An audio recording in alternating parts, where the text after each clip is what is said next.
Friends, it is spring here on Foggy Oak Farm, and in addition to baby animals and nicer weather, that also means it's the time of year when things start growing again and mowing season begins.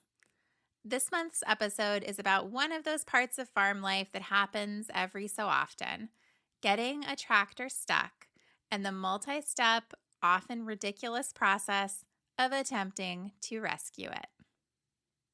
On our farm, between the sheep, goats, and pigs, and my husband David, the grass tends to stay reasonably under control.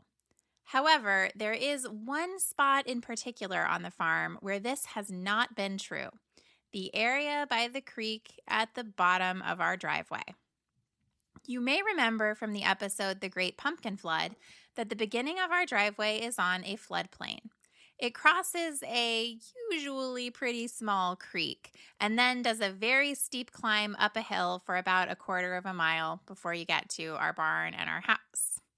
This creekside area has become a source of consternation for David. When we first bought the farm, the creek had nothing growing around it, and as a result, the banks were badly eroded. You could mow it, though, and David did. However, I was concerned about bank erosion and the fact that growth around creek banks works as a natural filtration system, which keeps the water quality higher and encourages better biodiversity in creek habitats. That area that grows up around a creek is called a riparian buffer, and it's pretty important. Knowing this, I insisted that we leave things to grow up a bit.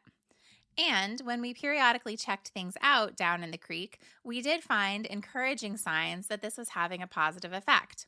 I found salamanders, crayfish, and even a small fish that turned out to be a type of local perch that has been hovering on the edge of endangerment.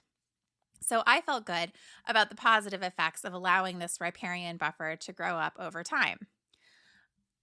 I imagine that David would quibble with my characterization, but I will say that the process of allowing the riparian buffer to grow has been a frustration to him. There are brambles and fallen trees and lots of other somewhat annoying things that have cropped up in the intervening years. And I grant you, this is a rather unmanaged riparian buffer because I figured we'd let it grow and nature would shake out. And so things also have a tendency to look rather untidy down there, if I'm being honest. David, having grown up in a neat suburban neighborhood, had started to turn a bit of a gimlet eye towards my wild creek side, which is also the first thing that you see when you pass our property, and basically the first thing you see when you turn onto the main road because we're the first property on the street. I can admit that in its wild and unmanaged chaos, it does look a little creepy and unwelcoming. Like if you drove over our creek and up our often craggly, eroded driveway, you might come up the hill and find an evil witch's house. I don't mind that. David does.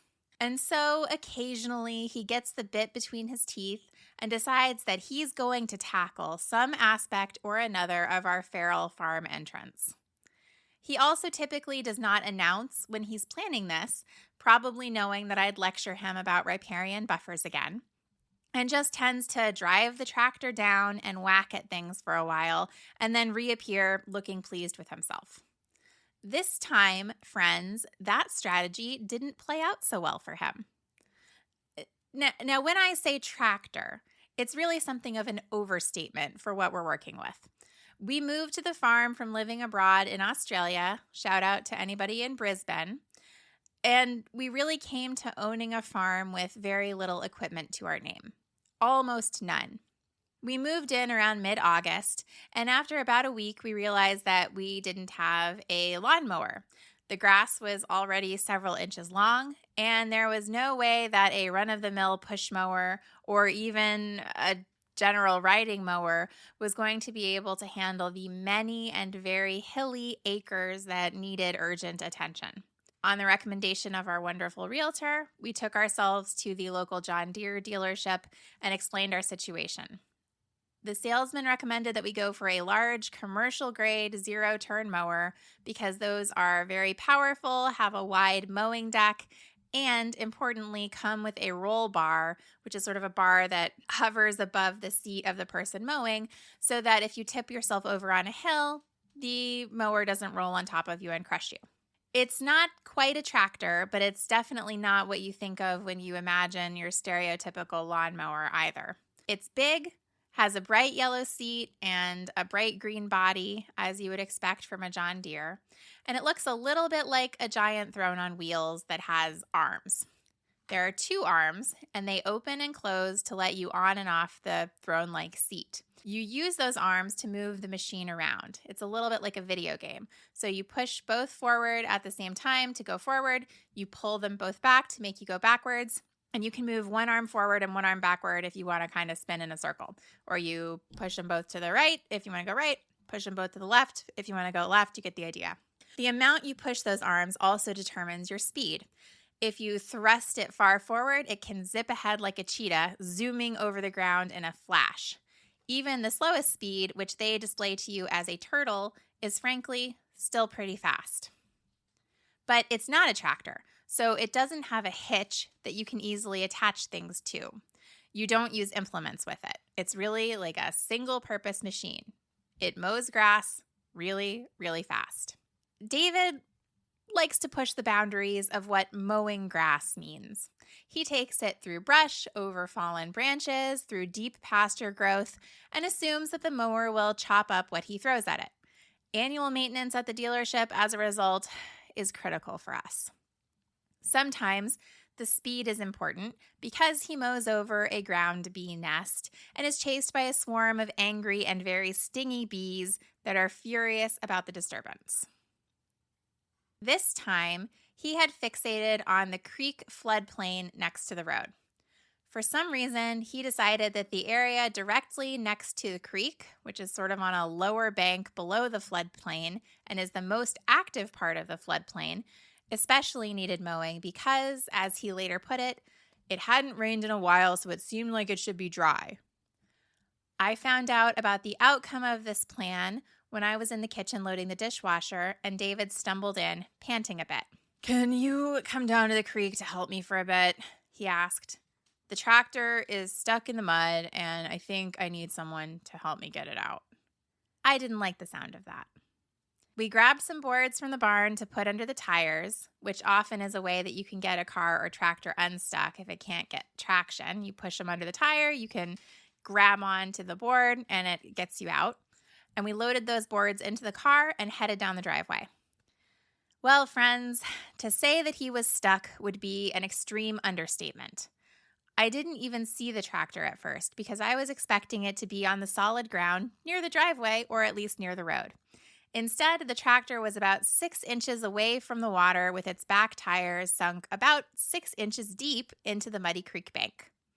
Because the water inconsistently floods and washes things away here and there, it was also at a bit of an angle, with one of the front wheels trying to climb back up onto higher ground, the other front wheel on this lower bank, and both back tires firmly ensconced in the squelchy embrace of the lower bank.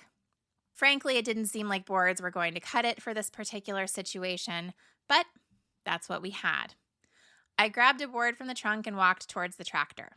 As soon as I stepped down onto the lower bank to position the board under the tire, I, too, sunk several inches deep into the mud. "Oh!" I squawked in surprise. "I told you it was muddy," David replied as he did his best to wedge a board under the back right tire. "Well, no, you said you were stuck, not that we would be wading into a mud pit," I grumbled back. Boards positioned under the tires as best we could, I stepped back and let David take a seat on the tractor. It roared to life, and he attempted to push the arms forward. No luck. The wheels spun in the mud and only went deeper. He tried to move side to side. He tried to move backwards. It made no difference. One of the tires actually kicked a board out, and it flopped onto the ground. I felt like it was looking at me reproachfully for even imagining that a little 4x4 was going to be able to undo hundreds of pounds of tractor sunk into half a foot of sucking, dragging mud. Eventually, David turned the tractor off and got out of the seat. We both stood, hands on hips, considering our very trapped tractor. "Well, we're not going to figure this out right now, that's for sure," I said. "Let's go run our errands and we can try towing it out with the car when we get home." David agreed, but as we were loading into the car, I wondered if we should go ahead and ask my dad, who has a real tractor, for help when we got back. No, I think our car will do fine," David assured me. If at this point you're wondering about our judgment, well, you would be right to. But that's what we did. We left the tractor looking sad and abandoned by the creek and took the kids to run some errands. Unfortunately, it all took longer than we expected, and we got home with about half an hour of daylight to spare. The sun was already sinking, and over the past few hours, the forecast had changed. We were set to get over an inch of rain starting in the next hour. The floodplain, which, other than the lower bank directly next to the creek, had been able to support the weight of our car, was going to be inundated, and it would be days before we'd be able to get a vehicle back down there to safely pull the tractor out. Unless we felt like creating an old woman who swallowed a fly type situation where we trapped vehicle after vehicle in the mud while attempting to rescue the previous vehicle. I could see it all happening. So we had gone from a leisurely plan to work at pulling out the tractor to nearly frantic. At least I was nearly frantic.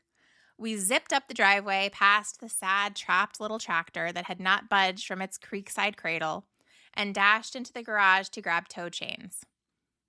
It's worth noting that the chains we have are old and not terribly sturdy, and we didn't have a great place to attach them to the tractor because, as I mentioned, it doesn't come with any place to attach equipment. But the daylight situation being what it was, we decided to do our best.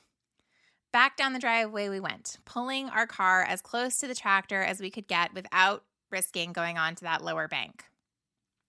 We hooked the chains into the tow receivers on the car and attempted to wind them through a couple of spots on the tractor to see if we could hold it firmly enough to tow. I moved back and David took a seat in the car to begin pulling. Almost immediately, the chains came loose and slithered away from the tractor like frightened snakes. "Stop!" I yelled. "The chains are off!"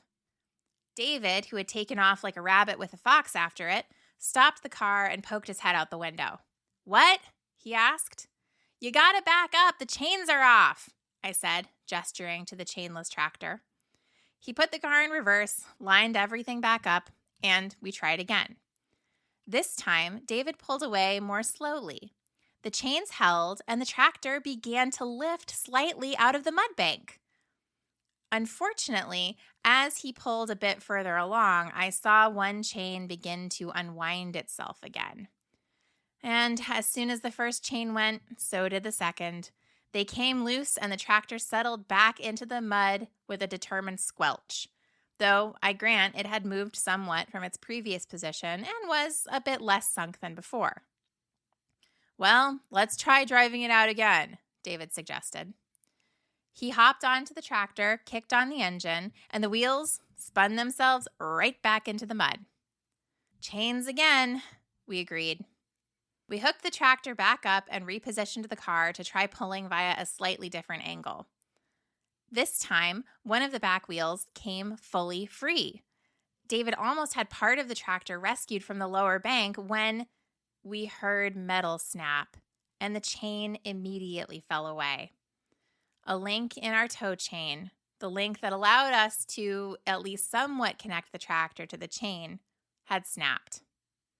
The sun had also fully set. Our tow chain was broken, and dusk was coming on fast. As these realizations sunk in, we felt the telltale warning of raindrops.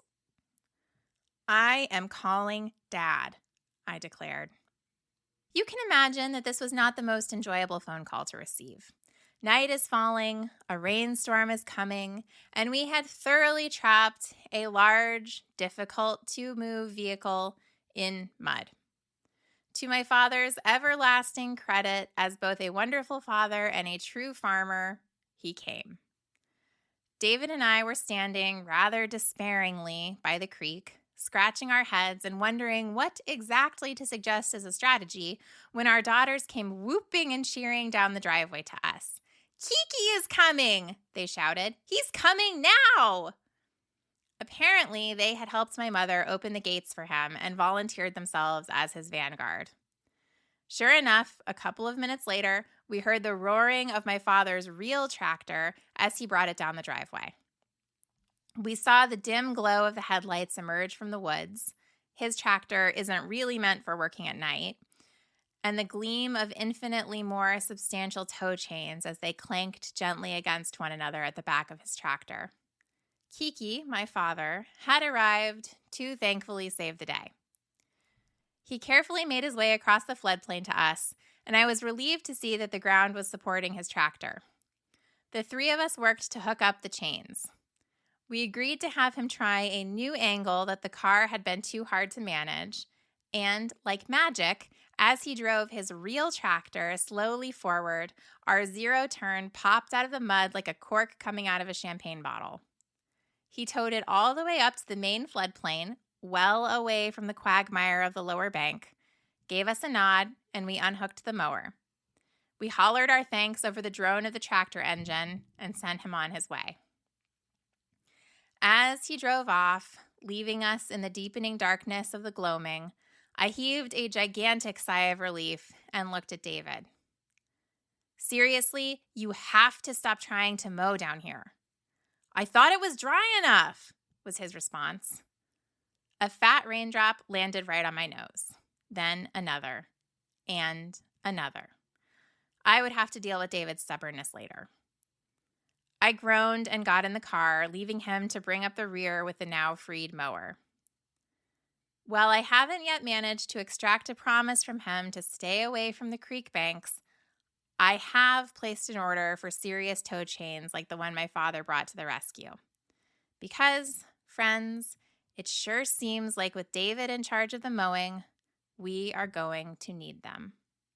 The end. For now. That's it for this month. Thank you for listening. And if you want to keep up with Foggy Oak Fairy Tales in the meantime, you can follow us at Foggy Oak Fairy Tales on Instagram or at Foggy Oak Farm on Facebook. If you want to make my day, please consider leaving a rating and review of the podcast on the platform where you listen. It really helps. Thanks a lot, and I'll see you next month. Bye.